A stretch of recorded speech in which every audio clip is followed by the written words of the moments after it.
Essa é a voz da profecia, uma voz de esperança, que proclama a volta do Senhor. Jesus em breve virá.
Você ou não, ele virá.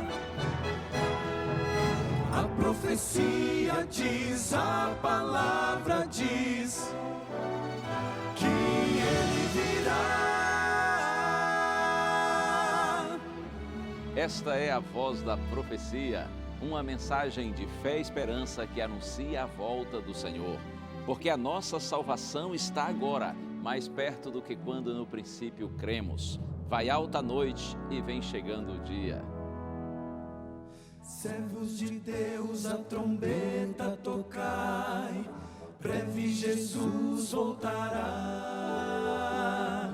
A todo mundo a mensagem levai, breve Jesus voltará.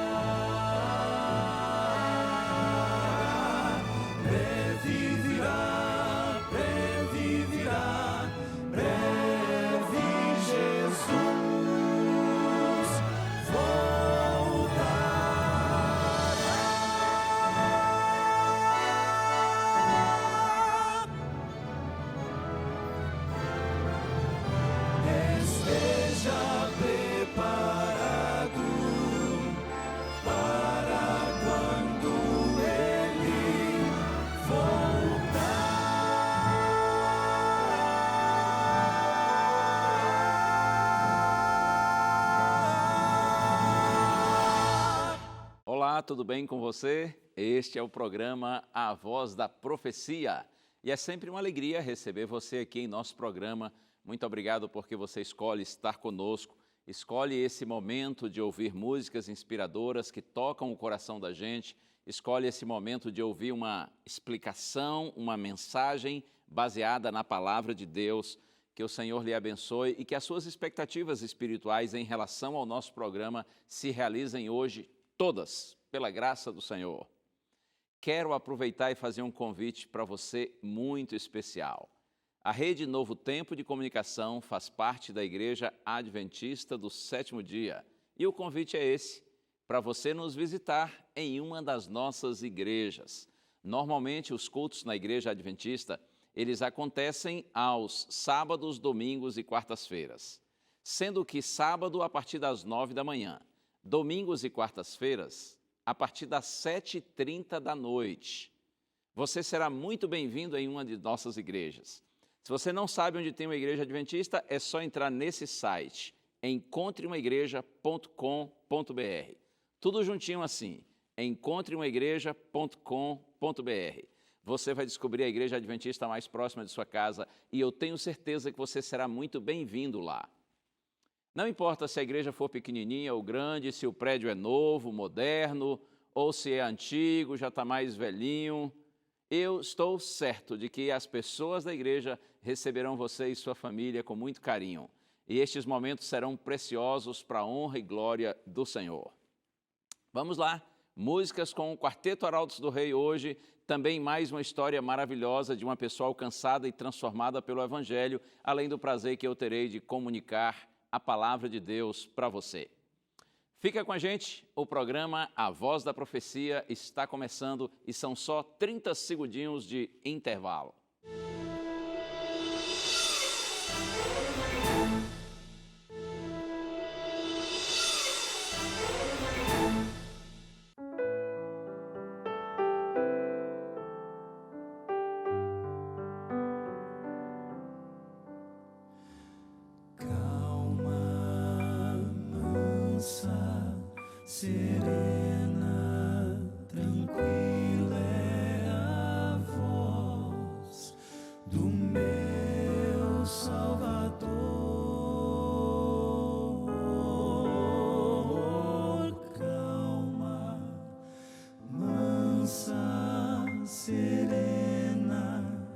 tranquila é a voz que me chama com amor.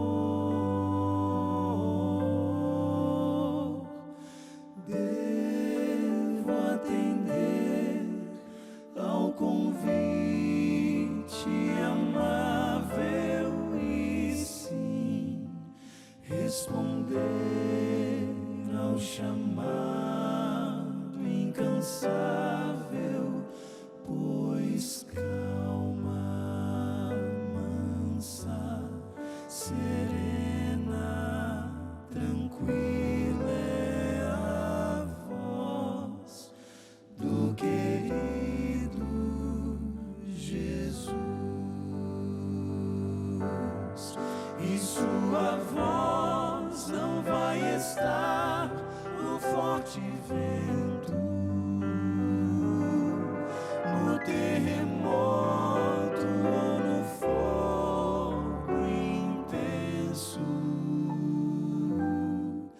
mas na tranquila brisa sussurrar.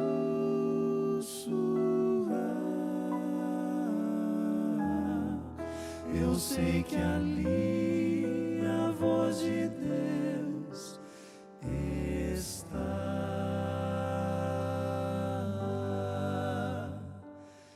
Calma, mansa, serena, tranquila é a voz do meu Salvador.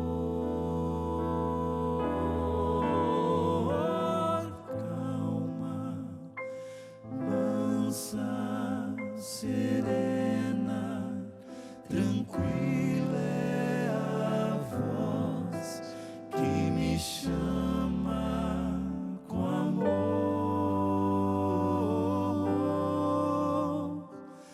Devo atender ao convite amável e sim responder ao chamado incansável, pois calma, mansa, serena, tranquila é a voz do querido Jesus.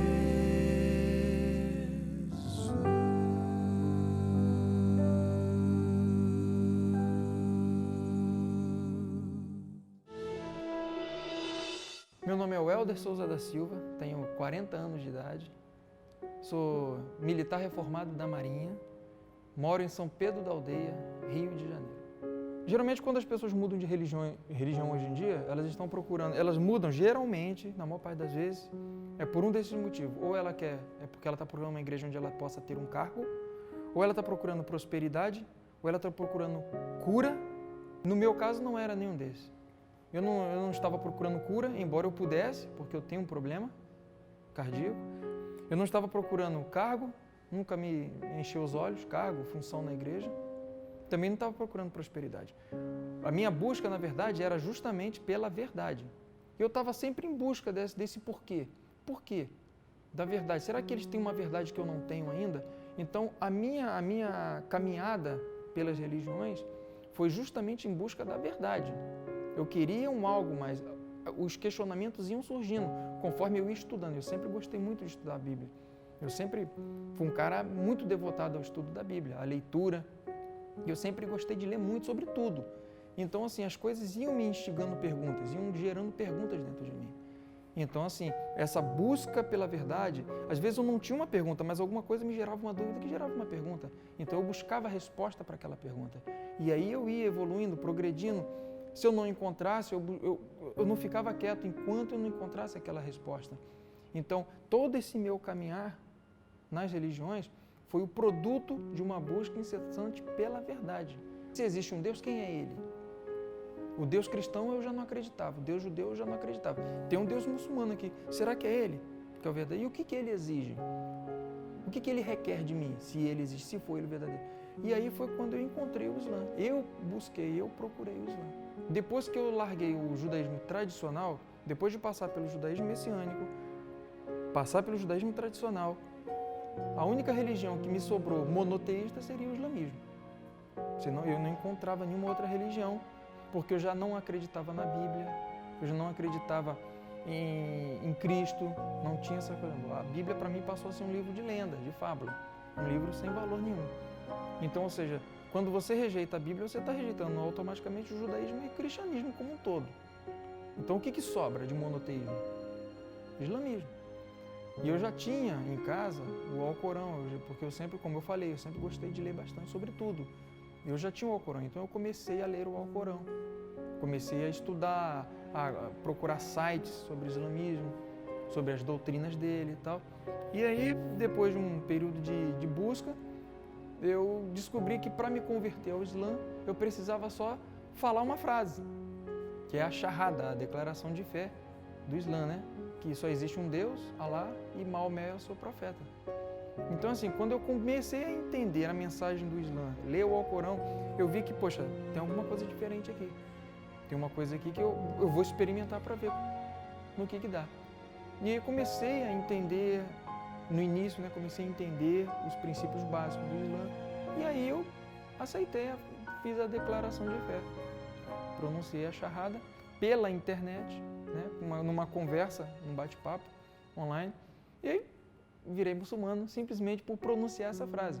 Então, assim, quando eu comecei a entender a mensagem do Islã, ler o Alcorão, eu vi que, poxa, tem alguma coisa diferente aqui.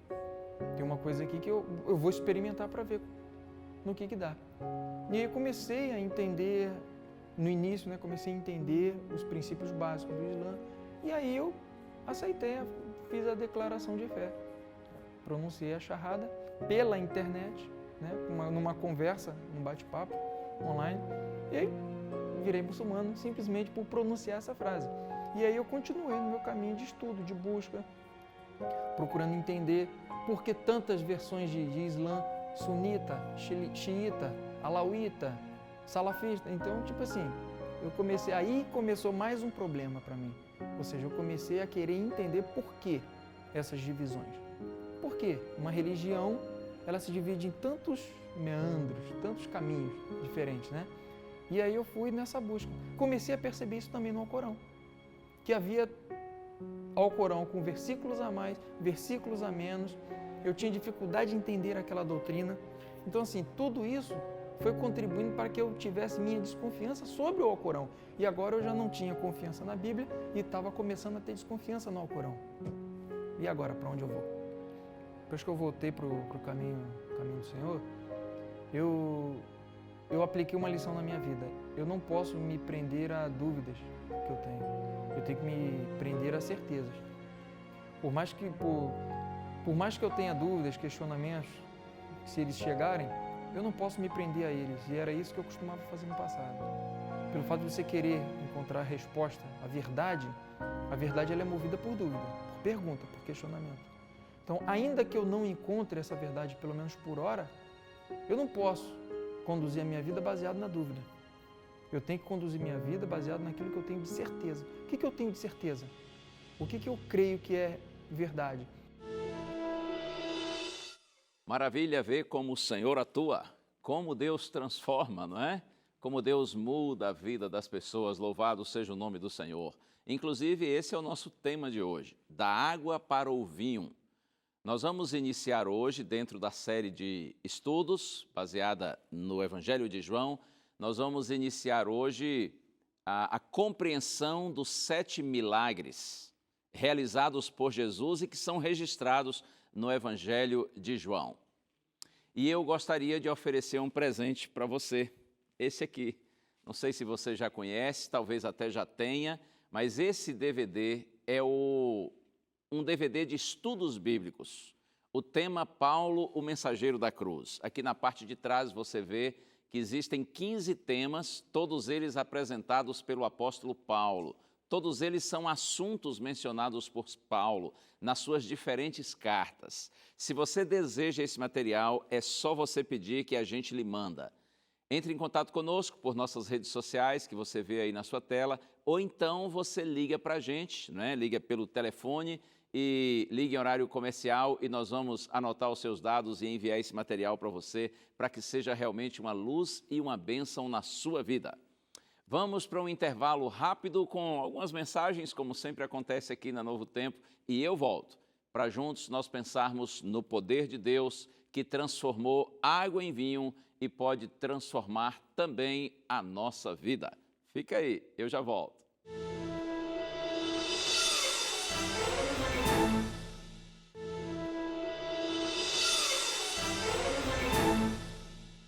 Esse é o programa A Voz da Profecia. Estamos no momento de estudo da Palavra de Deus aqui no programa. Mas antes, eu quero orar com você, pedindo a Deus que nos dê compreensão do tema sobre o qual nós vamos refletir. Vamos orar juntos? Pai querido, por Tua graça, Senhor, nós nos volvemos a Ti e Te clamamos, abençoa-nos, Senhor, no estudo de Tua Palavra, para que tenhamos compreensão da mensagem e que esta mensagem nos dê forças para viver. Nós oramos agradecidos, Senhor, no nome santo de Jesus. Amém. Amém e amém. Quero convidar você, então, para a gente já abrir a Santa Bíblia no Evangelho escrito por João, e eu quero ir, primeiramente, com você ao capítulo 20. João, capítulo 20, nos versos 30 e 31. Olha só o que está escrito. Na verdade, fez Jesus diante dos discípulos muitos outros sinais que não estão escritos neste livro. Estes, porém, foram registrados para que creais que Jesus é o Cristo, o Filho de Deus, e para que, crendo, tenhais vida em seu nome. Observe que João diz que muitos outros sinais foram escritos por Jesus que não estão registrados aqui nesse livro, no livro que ele escreveu. João, um dos discípulos de Cristo, viu muitos outros milagres realizados pelo Senhor, que ele não anotou, que ele não registrou aqui no livro. Veja, quando João diz sinais, muitos outros sinais que não estão escritos nesse livro, entenda a palavra sinais como sendo sinônimo de milagres. É que João via em cada milagre realizado por Cristo um sinal, ou seja, um indicativo, uma mensagem, um ensino. Os milagres eram reais, claro que eram, literais. No entanto, é como se fossem parábolas que apontavam, no entendimento de João, e o entendimento, por sinal, muito correto, apontavam para uma realidade além de si mesmos.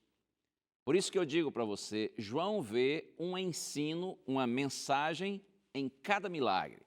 Por isso que ele chama os milagres de sinais. Agora, claro, todos esses sinais, eles apontam para uma direção, a direção do Senhor Jesus Cristo. Eles apontam para a pessoa e obra de Cristo, objetivando fortalecer a nossa fé em Jesus como nosso Salvador. Quando você estuda o Evangelho de João, você percebe que ele selecionou 7 milagres, 7 sinais, sendo que desses 7, 5 são exclusivos do Evangelho de João. Não se esqueça, apesar de eu ter dito para você que João via os sinais como parábolas, no sentido assim de que, assim como as parábolas criadas por Cristo tinham alguma lição a ensinar, João também via os sinais como tendo alguma lição, como tendo alguma mensagem, mas os milagres eram reais, eram fatos. Os discípulos viram, eles ouviram, registraram estes sinais, esses milagres. Eles não negaram. Por isso, inclusive, muitos deles foram perseguidos, foram martirizados, porque eles viram, creram nesses milagres e pregaram a respeito deles. Eu quero então ir com você agora ao capítulo 2, que é onde está registrado o primeiro dos sinais ou dos milagres realizados por Jesus. Está aqui no Evangelho escrito por João, capítulo 2, a partir do primeiro verso, quando Jesus, numa festa de casamento, transforma água em vinho. Está escrito assim, nos primeiros 3 versos: 3 dias depois, houve um casamento em Caná da Galileia, achando-se ali a mãe de Jesus. Jesus também foi convidado com seus discípulos para o casamento. E tendo acabado o vinho, a mãe de Jesus lhe disse: eles não têm mais vinho. Jesus vai para Caná, na Galileia. Eles moravam em Nazaré, cerca de 12 quilômetros apenas de Caná, bem próximo. Eles vão até Caná e participam de uma festa de casamento. Jesus está ali com sua mãe e com seus discípulos. Eu gosto de pensar que essa presença de Jesus na festa de casamento é uma confirmação bíblica de que verdadeiramente o casamento é uma instituição divina. A família foi estabelecida pelo Senhor e Deus tem prazer em estar com a família. Deus tem prazer em estar com um casal quando se une para formar uma abençoada família. Mas é claro que a lição principal desse milagre realizado por Jesus, ela vai muito além dessa questão da importância e do valor do casamento. Bem, durante a festa, que geralmente durava uma semana, não era como as nossas festas curtinhas, de 1 hora, 2, 3, 4 no máximo. As festas de casamento naquela época duravam toda uma semana. E a família anfitriã, ela além de hospedar, alimentava todos os convidados durante todo o período da festa. Veja que casar um filho ou uma filha naquela época não era fácil, hein? Muita despesa. E certamente as pessoas convidadas vinham, porque você sabe, normalmente onde tem festa, e especialmente se tem comida, o povo vai, não é? Você imagine alimentar todo esse povo, todos esses convidados durante uma semana. E a festa estava acontecendo. Jesus estava ali com seus discípulos e a sua mãe, e o texto bíblico diz que de repente faltou o vinho. O vinho, no contexto ali da cultura hebraica, não era apenas uma bebida, um alimento. O vinho numa festa de casamento era um símbolo da própria festa, era um símbolo de alegria. Faltar o vinho seria assim uma decepção, seria uma vergonha, um vexame para os donos da casa, para os anfitriões, além de ser visto até mesmo como uma desconsideração, um desrespeito para com os convidados. O assunto era sério. Por isso que Maria correu para Jesus e disse: olha, acabou o vinho. Eu não sei por que Maria se preocupou tanto, talvez essas pessoas fossem amigos muito chegados deles, ou quem sabe até parentes. O fato é que Maria, vendo os noivos e os pais dos noivos nessa situação constrangedora, ela corre para Jesus e ela diz assim: olha, faltou o vinho. E agora vamos à resposta do Senhor. No verso 4 está escrito assim: mas Jesus lhe disse: mulher, que tenho eu contigo, ainda não é chegada a minha hora. Parece estranho isso, não é? Imagine, a sua mãe chega para você pedindo algo ou mostrando algum problema e você se refere a ela dizendo: mulher, mulher. Ora, por que Jesus não falou mãe? Mamãe, mãezinha? Ou maninha, como a gente diz lá no Nordeste? Por que Jesus disse mulher? Veja, nós precisamos entender a Bíblia no seu contexto histórico, no seu contexto imediato. Essa expressão mulher, naquele contexto, quando o homem assim se referia a uma pessoa do sexo feminino, era uma expressão costumeira, digna e respeitosa. De maneira nenhuma, Jesus faltou com respeito para com a sua mãe. No entanto, as suas palavras foram corteses, mas é verdade que foram firmes. Mulher, que tenho eu contigo? Jesus repreende, gentilmente Jesus repreende sua mãe, que queria exercer autoridade sobre ele. Jesus deixa claro que dali em diante ele agiria sob a exclusiva direção do Pai Celestial. Jesus diz: mulher, que tenho eu contigo, ainda não é chegada a minha hora. É como se Cristo dissesse assim para Maria: olha, mãe, não force as coisas. Tudo tem o seu tempo certo. Maria esperava que Jesus se declarasse como o Messias. E certamente ela já estava ansiosa por isso há algum tempo. Então ela imaginou: esse é um bom momento dele se declarar ao mundo, dele se declarar às pessoas, de todos saberem que ele é o Messias. Ela tinha essa expectativa. No entanto, quando a gente estuda a Bíblia, a gente percebe que Jesus só fez esse tipo de declaração pública no final do seu ministério. E exatamente por ter se declarado publicamente como Messias, ele foi crucificado. Bom, na sequência aqui, a partir do verso 5, está escrito assim: então ela falou aos serventes: fazei tudo o que ele vos disser. Jesus diz: mulher, que tenho eu contigo, ainda não é chegada a minha hora. Aí Maria chama alguns empregados que estavam ali e diz assim para eles: façam tudo o que ele vos disser. Você percebe aí que Maria, a maneira como ela orientou os serventes, mostra que ela não se ofendeu com as palavras de Cristo. E ela também não interpretou essas palavras de Jesus como sendo uma recusa, uma negação. Maria entendeu que Jesus iria agir na hora certa e do jeito que ele achasse melhor. Por alguma razão, Maria acreditou que Jesus iria agir. E realmente nosso Senhor agiu, não é?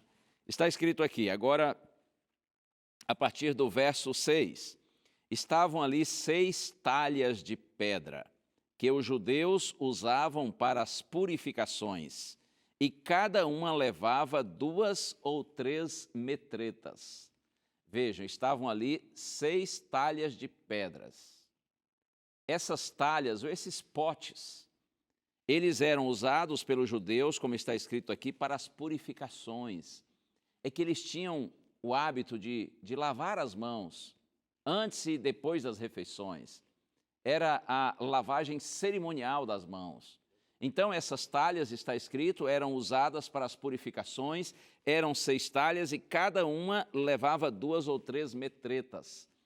A metreta era uma medida de aproximadamente 22 litros. Então, imagine, cada pote daquele levava pelo menos 44 litros de água, e eram 6. Então, quando Jesus multiplica a água em vinho, são pelo menos 264 litros de vinho. Uau! Por aí dá para ter uma noção de que tinha muita gente naquela festa. E a situação dos anfitriões realmente era muito constrangedora, porque o vinho acabou. Ok, tendo no verso 7 agora, está escrito assim: Jesus lhes disse: enchei de água as talhas, e eles as encheram totalmente. Lá estavam as 6 talhas que Jesus diz para aqueles serventes, para aqueles empregados: agora vocês encham esses potes de água. E eles foram lá e fizeram o que Jesus mandou fazer. Aqui tem uma liçãozinha boa para a gente. Deus não faz aquilo que nós podemos fazer. Aquilo que está em nosso alcance fazer, é nosso dever fazer. E tendo nós feito a nossa parte, o Senhor acrescenta então com as suas bênçãos, com as suas operações maravilhosas. E aí está escrito, verso 8, então lhes determinou: tirai agora e levai ao mestre-sala. Eles o fizeram. O mestre-sala era a pessoa que estava ali coordenando a festa. Poderia dizer que seria como Jesus dizendo assim: olha, levem para o principal, o mais experiente de todos, o coordenador de tudo, para que haja assim uma ideia técnica, uma opinião técnica sobre a qualidade daquele vinho. Então, os serventes levam para o mestre-sala, e está escrito assim: tendo o mestre-sala provado a água transformada em vinho, não sabendo de onde viera, se bem que o sabiam os serventes que haviam tirado a água, chamou o noivo e lhe disse: todos costumam pôr primeiro o bom vinho, e quando já beberam fartamente, servem o inferior. Tu, porém, guardaste o bom vinho até agora. Ora, o mestre-sala estava impressionado, estava dizendo assim: mas afinal de contas, qual o seu problema? Você está se desviando do costume usual, do que é comum, porque em todas as festas a gente primeiro coloca o bom vinho e deixa o vinho mais inferior para o final, depois que todo mundo já bebeu, já se fartou. Mas você fez o contrário. Você serviu o inferior e agora o vinho de melhor qualidade você está servindo no final. Afinal de contas, o que é isso? Sabe, algumas pessoas gostam de pensar que esse vinho que Jesus transformou essa água que Jesus transformou em vinho, era vinho alcoólico, fermentado. Mas, honestamente, eu não penso assim. Até porque, se Jesus tivesse feito isso, ele estaria agindo com incoerência. Porque quando a gente estuda toda a Bíblia, e pensando aqui especificamente no Antigo Testamento, a gente vê inúmeras declarações de Deus desaconselhando completamente o uso de bebida fermentada, bebida alcoólica. Está escrito que a gente não deve nem olhar para o copo lá, o copo de vinho. Imagine beber. Então Jesus seria incoerente se ele estivesse fazendo o vinho fermentado, o vinho alcoólico. Eu creio que isso aqui era suco de uva da melhor qualidade, porque o Senhor, ele sempre agiu em harmonia com sua palavra. Lá na carta aos Hebreus está escrito assim: Jesus Cristo ontem e hoje é o mesmo e o será para sempre. Mas a verdade é que quando a água transformada em vinho foi levada ao mestre-sala, o homem ficou encantado, o homem ficou impressionado e disse: mas como pode ser isso? Como que você deixou para servir esse vinho de ótima qualidade, de melhor qualidade, no final de tudo? Eu quero agora ler o verso 11, que conclui essa parte. Está escrito assim: com este deu Jesus princípio a seus sinais em Caná da Galileia, manifestou a sua glória e os seus discípulos creram nele. Com esse milagre, com este sinal, usando a linguagem de João, com esse ensino, poderia dizer, porque, como eu lhe disse, em cada milagre realizado por Jesus, João via um sinal, João via um ensino, uma mensagem. Portanto, com essa mensagem, Jesus deu início aos seus sinais em Caná da Galileia, manifestou a sua glória e os seus discípulos creram nele. Qual é a mensagem desse sinal? Qual é a grande mensagem? O que a gente aprende com isso? Ou nós aprendemos que o Senhor Jesus Cristo tem poder igual a Deus? Simplesmente porque Ele é Deus. Jesus é capaz de criar, de manipular, de alterar, de transformar elementos naturais. Jesus pode transformar um elemento em outro, e Ele faz isso sem ostentação. Ele faz isso sem nenhum exibicionismo. O propósito de Cristo era usar o seu poder com objetivo salvador.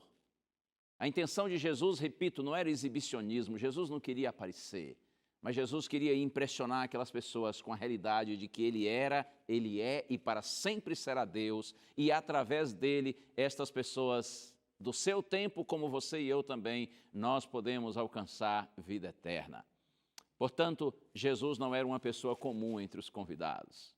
Jesus era o Messias, Ele era o Cristo, Ele era o Filho de Deus.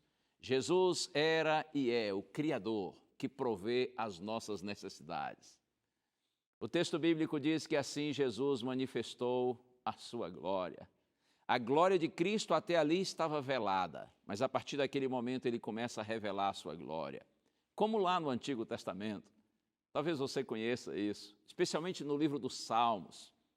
Muitas vezes é dito que com atos poderosos, Deus manifestou a sua glória. Por exemplo, lá no Egito, quando tirou o seu povo do cativeiro egípcio, Deus manifestou a sua glória no Mar Vermelho, quando Ele abriu o mar para que seus filhinhos passassem e caminhassem pelo meio do mar. Você compreende? Deus manifestou sua glória através de atos poderosos. Agora o próprio Deus, na pessoa do Senhor Jesus Cristo, o próprio Deus em carne, habitando entre os homens, Ele começa a manifestar a sua glória. E está escrito que os seus discípulos creram nele. Os discípulos compreenderam a partir daquele momento que Jesus não era apenas um homem bom, sincero, puro. Eles entenderam que Jesus não era apenas um eloquente pregador ou um profeta. Jesus, os discípulos creram, perceberam que Jesus era Deus. Além do mais, eu vejo aqui também Jesus honrando a fé que foi revelada por Maria. E, de acordo com o texto bíblico, esse milagre realizado pelo Senhor Jesus Cristo fortaleceu a fé dos seus primeiros discípulos. A gente, quando lê João capítulo 2, pode tirar, assim, muitas lições.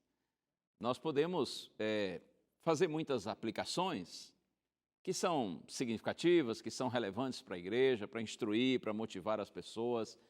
Uma das aplicações, por exemplo, é que Deus se preocupa com os pobres. Não sei se você já ouviu alguém usar esse texto para fazer essa ênfase. Deus se preocupa com os pobres. O Senhor socorre os seus filhinhos quando eles estão em necessidade. Outra aplicação que também eu já ouvi, alguém dizia assim, olha, fica claro aqui nesse texto que Maria não manda em Jesus. Essa ideia de que tudo que a gente pede para Maria, Jesus faz, não está certa, porque a pessoa que eu ouvi pregar dizia, está vendo aqui? Maria não manda em Jesus. Jesus disse assim, mulher, que tenho eu contigo, não é chegada a minha hora, como que dizendo assim, ó, fica na sua aí, você não manda em mim. Bom, como eu já disse, calma. Jesus foi muito respeitoso com sua mãe, apesar de ter sido firme. No entanto, ele realmente deixou claro que as suas ações seriam movidas pela direção do Pai Celestial. Outra aplicação que a gente pode tirar desse texto é que nós devemos sempre obedecer ao Senhor. E aqui vem essas palavras de Maria tão lindas, né? Quando ela diz assim para os servos, para os serventes, fazei tudo o que ele vos disser. São felizes aqueles que fazem tudo que o Senhor nos diz. São felizes aqueles que verdadeiramente vivem em obediência ao Senhor. Quer ver uma outra aplicação interessante desse texto? É o fato de que Deus pode mudar as pessoas, pessoas ruins em pessoas boas. Assim como Ele transformou a água em vinho, Deus pode mudar a você, Deus pode mudar a mim. Agora, verdade que, normalmente, esse texto aqui é mais usado para fazer referência à questão do casamento, como eu disse no princípio da mensagem. Não é mesmo? É provável que você, sendo um cristão e talvez frequentando a sua igreja regularmente, é provável que você já tenha ouvido alguma mensagem quando participou de uma cerimônia de casamento, ou mesmo não em cerimônia de casamento, mas lá na igreja, quando tem alguma programação assim relacionada à vida conjugal, à família, é provável que você já ouviu um pregador usar esse texto para reforçar a ideia de que o casamento é uma instituição divina. E está ok, não tem problema usar assim, muito pelo contrário. Até ajuda, não é?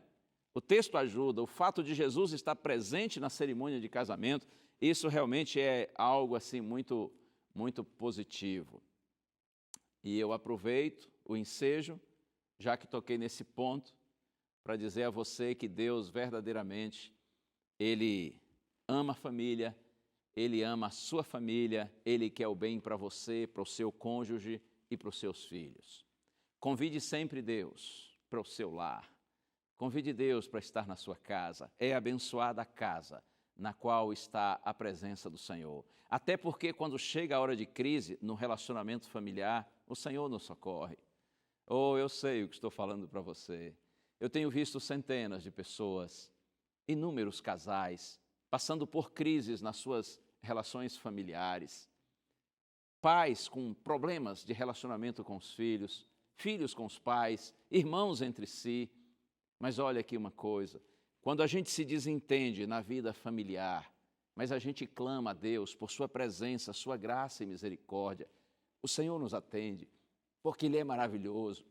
Deus pode restaurar o seu casamento, creia nisso, porque Deus é bom, a sua graça é maravilhosa, Ele pode transformar o fracasso em sucesso. Eu posso dizer para você que Deus transforma as águas comuns da vida em vinho do céu, quando a gente busca o Senhor, quando nós colocamos nosso casamento e nossa família nas mãos de Deus, Ele pode transformar a nossa realidade, Ele pode nos tirar da tristeza, do desentendimento, da infelicidade, para uma vida de alegria em família, para uma vida de entendimento, para uma vida de realização. Por isso que eu digo para você, clame ao Senhor, peça a Deus para estar presente na sua casa, na sua família.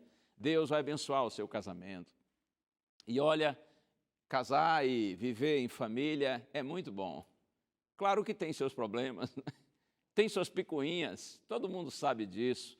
Mas vamos parar de falar em crise em família e vamos falar o quanto é bom viver em família, como é bom estar casado, como é bom ter filhos. conviver com os filhos, conviver com a esposa, conviver com o marido dentro de casa, como é bom. Isso é tão bom que as pessoas continuam casando.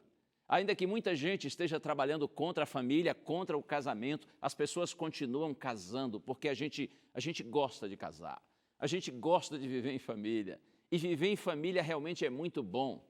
O problema não está com o casamento. Sabe onde está o problema? O problema está com a sua natureza, com a minha natureza. Porque nós temos uma natureza muito ruim. Nós somos essencialmente egoístas. E o egoísmo, ele é desagregador. O egoísmo fere, o egoísmo machuca, o egoísmo separa. Para a gente ser feliz no casamento, para a gente ser feliz em família, nós precisamos pedir a Deus que nos ajude a sermos pessoas altruístas, desprendidas. Em vez de você estar apenas buscando sua felicidade no casamento ou dentro de sua casa, busque fazer o outro ou os outros que estão próximos de você felizes. Você vai ver que na felicidade do outro você vai encontrar a sua realização, você vai encontrar a sua felicidade. E outra coisa mais eu lhe digo, não se desespere com as crises, porque todos os casais e todas as famílias têm suas crises, têm seus reveses, seus momentos áridos. Mas olha aqui uma coisa, as crises, além de revelarem nosso caráter, elas também nos ensinam. Quanto mais perto de Cristo, mais nós passamos pelas crises e ao vencê-las e ao superá-las, nós percebemos que aprendemos, que amadurecemos, que crescemos. O mais importante é a presença de Jesus em nossa casa, em nosso casamento, em nossa família, em nossa vida. Mas eu quero concluir lembrando a você que a principal mensagem desse primeiro milagre realizado por Cristo, transformando a água em vinho, a principal mensagem é que Jesus é Deus. Você deve crer nele. E eu lhe pergunto qual é a sua posição diante disso. Ao você entender que Jesus fez o que fez, e nenhum outro homem poderia fazer o que ele fez, você compreende que Jesus é Deus, que ele é verdadeiramente Deus. Eu insisto com você, qual é a sua posição diante disso? Você continua vendo Jesus apenas como um homem bom, como um profeta, um pregador, um visionário, inteligente, exemplo de integridade, de correção? Ok, ele é tudo isso mesmo. Porém, Jesus é muito mais do que isso. Jesus é Deus. Qual é a sua posição diante disso? Você crê que ele é Deus? Se você crê, então coloque-se nas mãos dele. Entregue-se ao Senhor sem reserva, porque o Senhor verdadeiramente age e ele responde quando nós o buscamos com sinceridade. Deus abençoe você, abençoe seu casamento, abençoe seus filhos, seus irmãos, toda a sua família. Que Deus abençoe e ilumine os seus caminhos, para que ao longo dessa existência você descubra, creia e viva, tendo Jesus como seu Deus, porque isto é verdade. Jesus é Deus e esse Cristo bendito transforma a nossa vida quando nas suas mãos humildemente nós nos colocamos. É hora de ouvir música. O quarteto Arautos do Rei vai cantar. E enquanto você ouve essa música abençoada, coloque-se inteiramente nas mãos do Senhor. Essa música diz que o primeiro milagre é confiar. O primeiro milagre que Deus faz na sua e na minha vida é levar-nos a termos uma confiança incondicional nele. Porque nós somos tendenciosos à incredulidade. Então, o primeiro milagre que Deus faz em nossa vida é exatamente este. É ao se revelar a nós, despertar em nós a consciência e a compreensão de quem ele é. E o Espírito Santo nos motiva a confiarmos plenamente no Senhor. O primeiro milagre é confiar. Ouça agora Arautos do Rei.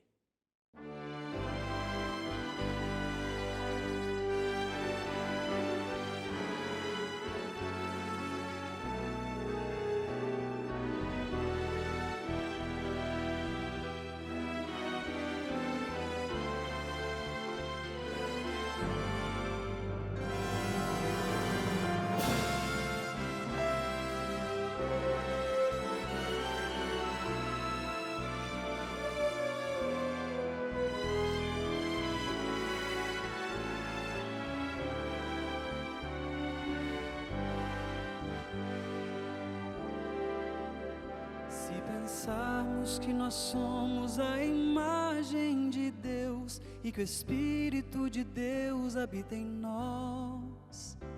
Se lembrarmos quão imenso e quão santo é Deus, se pensarmos como é bom ouvir sua voz, vamos logo perceber que não importa jamais se bem longe nós estamos de Jesus. Nós teremos o descanso e fruiremos a paz se apenas caminharmos para a luz. Quem vem a mim, disse um dia o Mestre Jesus,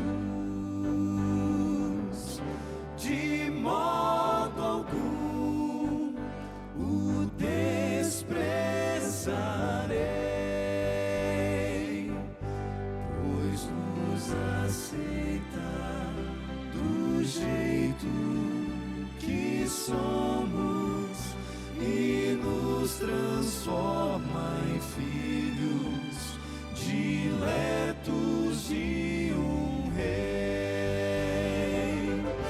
Mas se você quer ver hoje um milagre aqui, pra só então começar a voltar,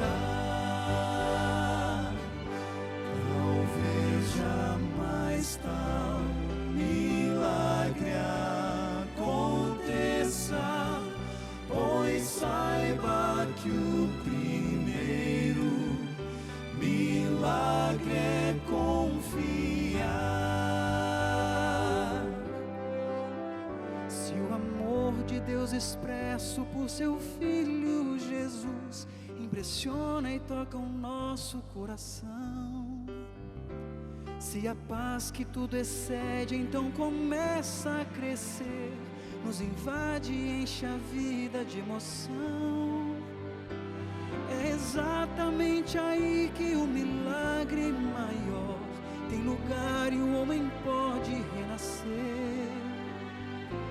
Tal momento incomparável todos podem sentir, é a experiência áurea do viver. Quem vem a mim, disse um dia o Mestre Jesus, de modo algum o desprezarei, pois nos aceita do jeito que somos e nos transforma em filhos diletos de um rei. Mas se você quer ver hoje um milagre aqui, pra só então começar a voltar, talvez jamais tal milagre aconteça, pois saiba que o primeiro milagre é confiar.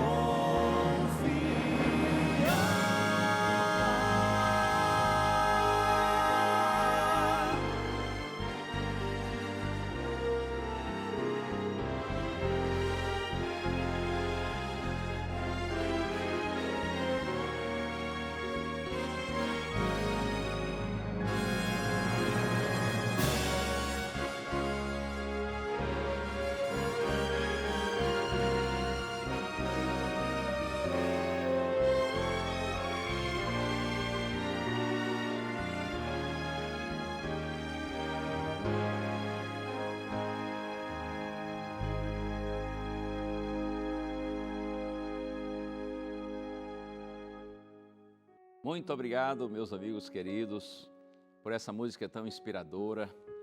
E como é bom saber que o primeiro milagre é confiar, não é mesmo? E quando você confia, o Senhor nos aceita do jeito que somos e Ele nos transforma. Porque sua graça é poderosa.